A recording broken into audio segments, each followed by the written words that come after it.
Hello વિદ્યાર્થી મિત્રો, welcome back to લક્ષ્ય એજ્યુકેશન ઓનલાઈન. મારું નામ છે ક્ષિતિજ શર્મા. આ એપિસોડમાં આપણે ધોરણ 10માં મેથ્સમાં ચેપ્ટર નંબર 1 શરૂ કરીશું. ચેપ્ટર નંબર 1 જેનું નામ છે વાસ્તવિક સંખ્યાઓ એટલે કે રિયલ નંબર્સ.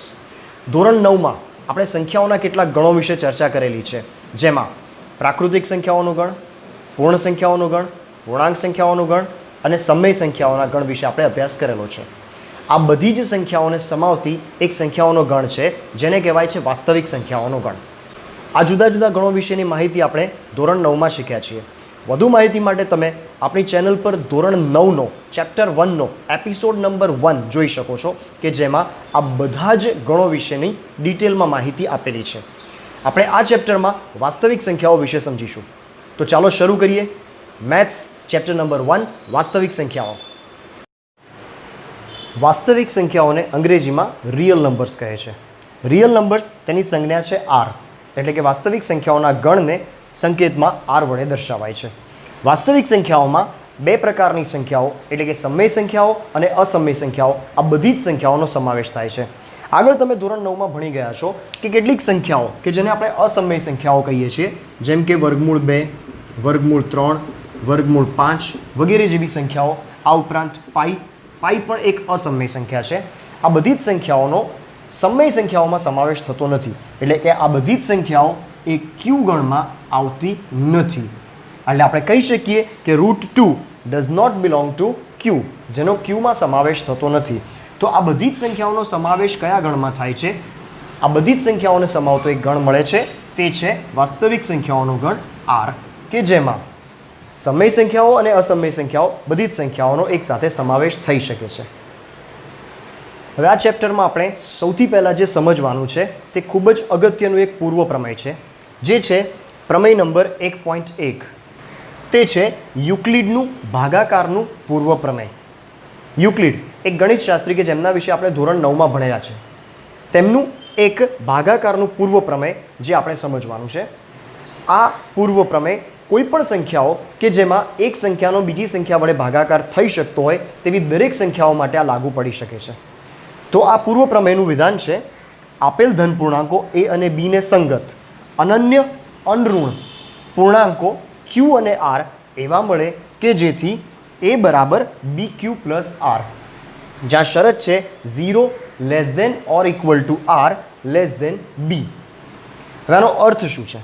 આપણી પાસે કોઈ પણ બે ધન પૂર્ણાંકો છે એ અને બી, જ્યાં સંખ્યા એને જો બી વડે ભાગવામાં આવે તો આપણને અનન્ય અનઋણ એટલે એવી સંખ્યાઓ કે જે ઋણ નથી તેવી બે સંખ્યાઓ એટલે કે પૂર્ણાંકો ક્યુ અને આર મળી શકે.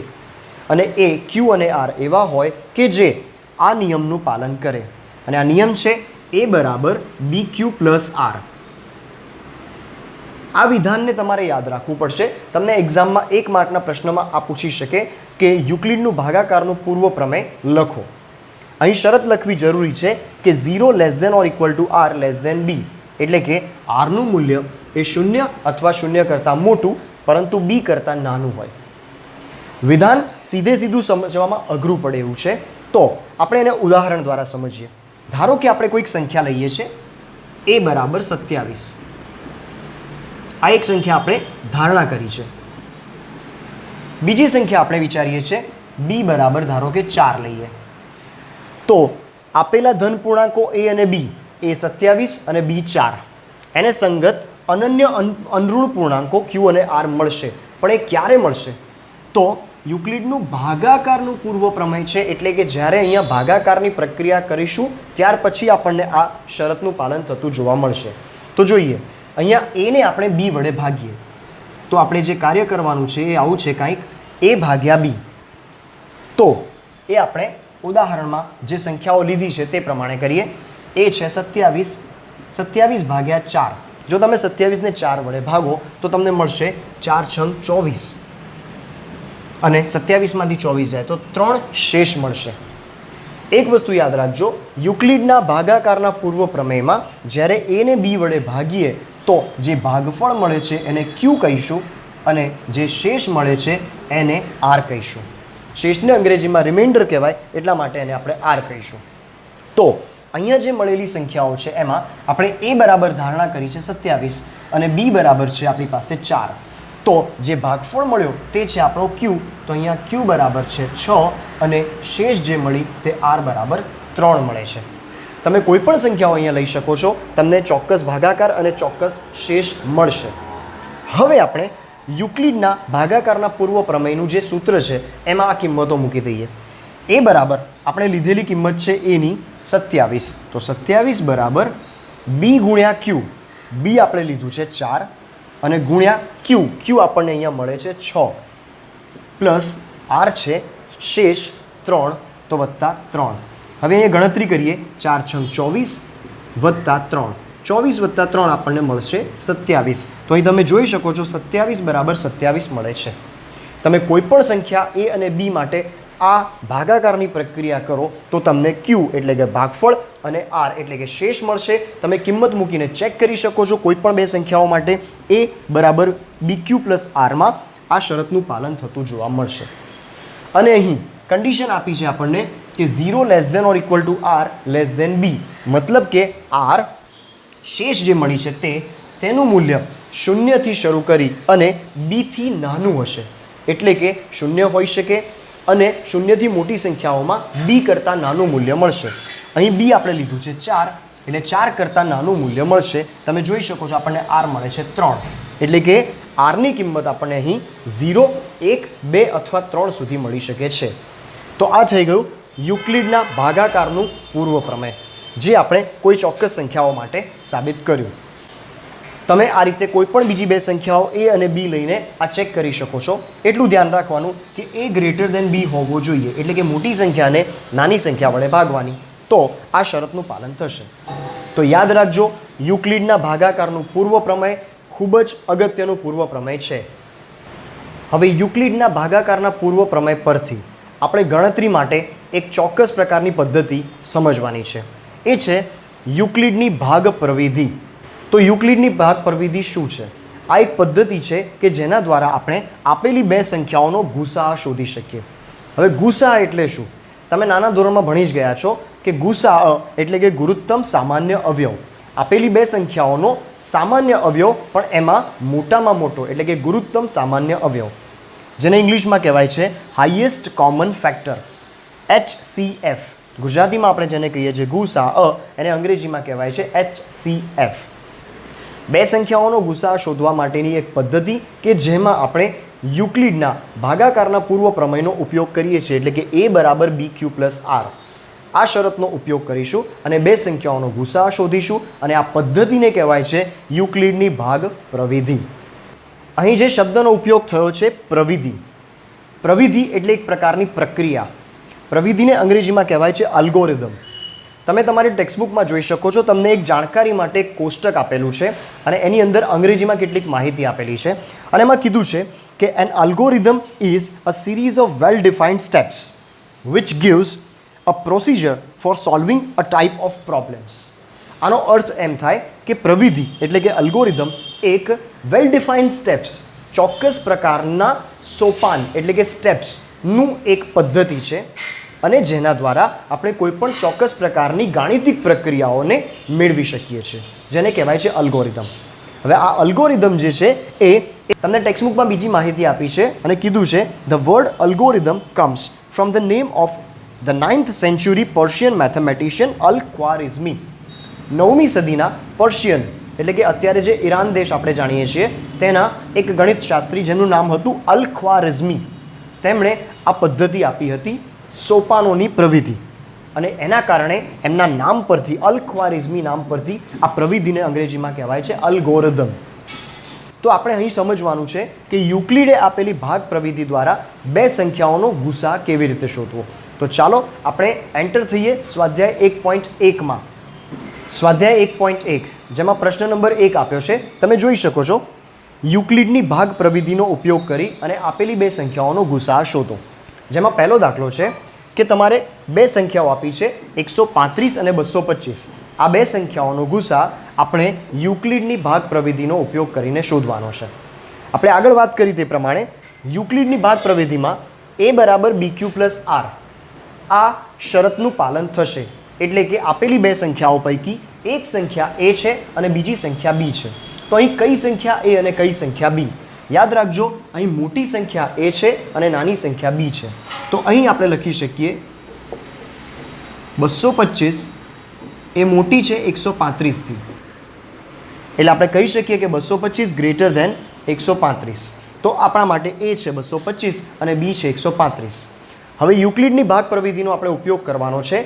એના અલગ અલગ સ્ટેપ્સ છે, ધ્યાનથી સમજજો. સ્ટેપ બાય સ્ટેપ કઈ રીતે આપણે ગુસા મેળવીશું. સૌથી પહેલાં પહેલી સંખ્યા આપણે લઈશું 225, જે મોટી સંખ્યા છે તે. આના બરાબર 135 ગુણ્યા કઈ સંખ્યા કરીશું તો આપણને 225ની નજીકની સંખ્યા મળશે, 225થી નાની.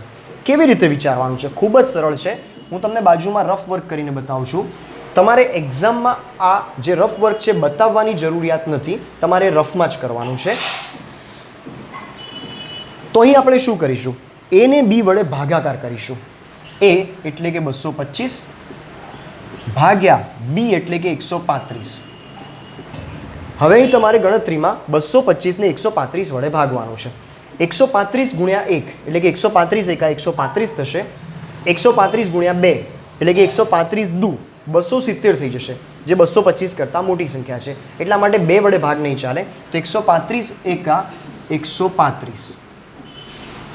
હવે 225માંથી 135ને બાદ કરો, તમને શેષ મળશે. તો 225 માઇનસ 135 કરશો, તમને શેષ મળશે 90. તો જોઈ શકો છો તમે અહીંયા એને જ્યારે બી વડે ભાગાકાર કર્યો ત્યારે આપણે આગળ ચર્ચા કરી તે પ્રમાણે ઉપર જે સંખ્યા મળી ભાગફળ એ ક્યુ છે અને નીચે જે સંખ્યા મળી તે આર છે. તો એ બરાબર બી ક્યુ પ્લસ આર પ્રમાણે જો એ એટલે કે 225ને બી એટલે કે 135 વડે ભાગીએ છીએ તો શેષ મળે છે આપણને ક્યુ બરાબર 1. એ બરાબર બી ગુણ્યા ક્યુ.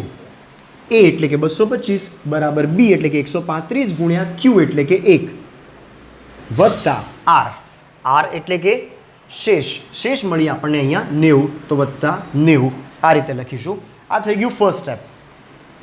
હવે આ જે આપણે બી લીધો તો એને બીજા સ્ટેપમાં આપણે અહીં લઈશું, એટલે કે 135 બરાબર.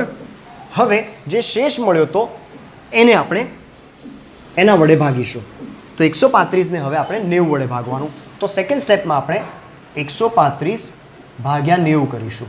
આગળ કર્યું એ જ પ્રમાણે 90 એકા 90, 90 દુ 180 થઈ જશે, જે 135થી મોટી સંખ્યા છે, એટલે 90 એકા 90. હવે 135માંથી તમે 90 બાદ કરો, તમને શેષ મળશે 45. તો આ કિસ્સામાં આપણને ક્યુ મળ્યો ફરી પાછો 1 અને આર મળ્યો આપણને 45. તો યુક્લિડની ભાગ પ્રવિધિ ફરી વખત ઉપયોગ કરીશું. 135 બરાબર 90 ગુણ્યા 1 વત્તા જે શેષ મળ્યો તે 45. આ બીજું સ્ટેપ થયું. હવે શું કરીશું? આગળ કર્યું હતું એ જ પ્રમાણે હવે આ 90 જે છે એને આપણે અહીંયા લાવી દઈશું બરાબર.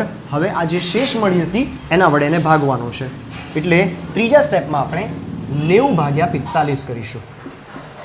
આપણે જાણીએ છીએ 45 એકા 45 અને 45 દુ 90, તો 45 ગુણ્યા 2 બરાબર 90. 90માંથી 90 જશે, શેષ મળશે 0. તો અહીં આપણને ભાગફળ મળ્યું ક્યુ બરાબર 2 અને શેષ આર બરાબર 0 મળી. તો અહીં આપણે લખીશું 45 ગુણ્યા 2 બરાબર 90 વત્તા શેષ મળી 0. આ સ્ટેપ્સ 3 સ્ટેપમાં અહીંયા કામ પૂરું થઈ ગયું. જ્યાં સુધી આપણને શેષ 0 ન મળે ત્યાં સુધી આપણે આ કામ ચાલુ રાખવાનું છે. શેષ 0 મળી ગઈ એટલે આપણું કામ પૂરું થઈ ગયું. તમારે એ ધ્યાન રાખવાનું કે અંતિમ અશૂન્ય શેષ, અશૂન્ય એટલે શૂન્ય સિવાયની શેષ, દરેકે દરેક સ્ટેપમાં તમે જુઓ. પહેલા સ્ટેપમાં આપણને શેષ 90 મળી, બીજામાં શેષ મળી આપણને 45 અને છેલ્લે શેષ મળી 0. તો 0 સિવાયની એની અગાઉની જે શેષ મળી હતી તે. અહીં અંતિમ શૂન્યેતર શેષ, શૂન્યેતર એટલે કે શૂન્ય સિવાયની અંતિમ શૂન્યેતર શેષ 45 મળે છે અને અંતિમ શૂન્યેતર શેષ જે મળે છે તે આપેલી બે સંખ્યાઓનો ગુસાઅ બને છે. માટે અહીં આપણે લખીશું કે અહીં અંતિમ શૂન્યેતર શેષ એ 45 છે. માટે આપેલી બે સંખ્યાઓ 135 અને 225નો ગુસાઅ એ 45 મળે છે. તો આ રીતે આપણે યુક્લિડની ભાગ પ્રવિધિ પ્રમાણે આપેલી બે સંખ્યાઓનો ગુસાઅ શોધી શકીએ છીએ. હવે આપણે બીજો દાખલો લઈશું. બીજા દાખલામાં કીધું છે આપણે 196 અને 38,220 આ બે સંખ્યાઓનો ગુસા આપણે શોધવો છે યુક્લિડની ભાગ પ્રવિધિની મદદથી. તો અહીં આપણે જોઈ શકીએ છીએ આપણી પાસે બે સંખ્યાઓ છે જેમાંની મોટી સંખ્યા આપણા માટે એ છે. તો અહીં 38,220 એ મોટી છે 196થી, માટે 38,220 એ આપણા માટે એ છે અને 196 એ આપણા માટે બી છે. હવે યુક્લિડની ભાગ પ્રવિધિનો આપણે ઉપયોગ કરવો છે. આગળ કર્યું તું એ જ પ્રમાણે પ્રક્રિયા કરવાની, એ ને બી વડે ભાગવાની, એટલે કે 38,220 ભાગ્યા 196 કરીશું આપણે. 196 ગુણ્યા 1 બરાબર 196. 196 ગુણ્યા 2 જો કરશો તો તમને મળશે 392, જે 382 કરતાં વધારે થઈ ગયો, એટલે આપણે અહીંયા 1 વડે ભાગ ચલાવીશું. 196 ગુણ્યા 1 બરાબર 196. હવે 382માંથી 196ને તમે બાદ કરશો તો તમને મળશે 186. ઉપરથી આપણે લઈશું 2, તો આપણી સંખ્યા બનશે 1862. હવે આગળ ભાગાકાર કરવા માટે તમારે 196નો ઘડિયો આગળ વિચારવાનો છે. 196 ગુણ્યા 2 ગુણ્યા 3 ગુણ્યા 4 આગળ ક્રમશઃ ચેક કરતા જાઓ. આના માટે અનુરૂપ સંખ્યા કઈ મળશે? તો 196 ગુણ્યા 9 તમે કરશો તો તમને સંખ્યા મળશે 1764. એટલે કે 196 ગુણ્યા 9 બરાબર 1764. 1862 માઇનસ 1764 કરીએ તો આપણને મળશે 98. હવે ઉપરથી લઈશું 0, તો 980 મળ્યું. 196ના ઘડિયામાં 980 ચેક કરીએ તો 196 ગુણ્યા 5 બરાબર 980 મળશે. 980 માઇનસ 980 મળશે 0. તમે અહીં જોઈ શકો છો પહેલી જ વખતમાં ભાગાકારમાં આપણને શેષ મળી જાય છે 0. આપણે આગળના દાખલામાં વાત કરી તે પ્રમાણે આ સંખ્યા છે Q અને આ સંખ્યા છે R. હવે યુક્લિડના ભાગાકારના પૂર્વ પ્રમેય પ્રમાણે A બરાબર BQ પ્લસ R, એમાં B, Q અને R ની કિંમતો મૂકીએ તો A 38,220 બરાબર B 196 ગુણ્યા Q જે મળ્યું આપણને 195 વત્તા R શેષ મળી 0. તમે અહીં જોઈ શકો છો કે આ દાખલામાં આપણને પહેલા સ્ટેપમાં જ R એટલે કે શેષ બરાબર 0 મળી જાય છે. તો આગળ કોઈ જ સ્ટેપ કરવાના બાકી રહેતા નથી. આગળના દાખલામાં આપણે ચર્ચા કરીએ પ્રમાણે R 0 મળે ત્યાં સુધી આપણે આ કાર્ય કરવાનું છે. હવે જો પહેલા જ સ્ટેપમાં આપણને R એટલે કે શેષ 0 મળી જતી હોય તો ગુસા કયો? તો એ કિસ્સામાં ગુસા આપેલી બે સંખ્યાઓમાંથી જે નાની સંખ્યા છે એટલે કે B છે તે આપણો ગુસા થશે. તો અહીં આપણે આગળના સ્ટેપમાં એવું લખીશું કે અહીં પ્રથમ સોપાનમાં જ એટલે કે પહેલા સ્ટેપમાં જ R બરાબર 0 મળી જાય છે, માટે આપેલી બે સંખ્યાઓનો ગુસા A અને B પૈકી જે નાની સંખ્યા છે તે એટલે કે ગુસા 196 અને 38,220 આ બંને સંખ્યાઓનો ગુસા મળશે આપણને 196. તો આ થઈ ગયું યુક્લિડની ભાગ પ્રવિધિથી આપેલી આ બે સંખ્યાઓનો ગુસા. ત્યાર પછી ત્રીજો દાખલો લઈએ. અહીંયા તમને રકમમાં આપ્યું છે કે 867 અને 255 આ બે સંખ્યાઓનો ગુસા શોધો. અહીં આપણે ચેક કરીએ 867 અને 255માં 867 એ 255 કરતાં મોટી સંખ્યા છે. 867 ગ્રેટર દેન 255. તો અહીંયા A બરાબર 867 અને B બરાબર 255. હવે યુક્લિડની ભાગ પ્રવિધિનો ઉપયોગ કરવા માટે આપણે A ને B વડે ભાગીશું, એટલે કે 867 ભાગ્યા 255 કરીશું. 255 એકા 255, 255 ગુણ્યા 2 તમને મળશે 510. આપણી પાસે 867 છે એટલે 255 ગુણ્યા 3 કરીશું, જે મળશે તમને 765. 255 તરી 765. 867માંથી 765ને આપણે બાદ કરીએ એટલે આપણને મળશે શેષ 102. તો આ દાખલામાં તમે જુઓ ફર્સ્ટ સ્ટેપમાં આપણને Q મળે છે 3 અને શેષ R મળે છે 102. હવે યુક્લિડની ભાગ પ્રવિધિમાં એને મૂકીશું તો A બરાબર એટલે કે 867 બરાબર B ગુણ્યા Q. B એટલે 255 ગુણ્યા Q અહીંયા આપણને મળે છે 3 પ્લસ R મળ્યો 102, તો પ્લસ 102. તો આપણને મળ્યું 867 બરાબર 255 ગુણ્યા 3 વત્તા 102. આ પહેલું સ્ટેપ થયું. હવે બીજા સ્ટેપમાં આપણે શું કરીશું? આ Qને અહીંયા લઈ લઈશું એટલે કે 255 બરાબર 102 વડે ભાગાકાર કરીશું. તો એ કામ આપણે અહીંયા કરીશું. 255ને 102 વડે ભાગીશું. આપણે જાણીએ છીએ 102 ગુણ્યા 1 બરાબર 102 અને 102 ગુણ્યા 2 બરાબર 204. 102 ગુણ્યા 3 બરાબર 306 થઈ જશે, જે વધી જશે. એટલે કે 102 ગુણ્યા 2 બરાબર 204. 255 માઇનસ 204 કરીએ તો આપણને મળશે 51. જુઓ બીજા સ્ટેપમાં પણ આપણને ક્યુ અને આર મળે છે.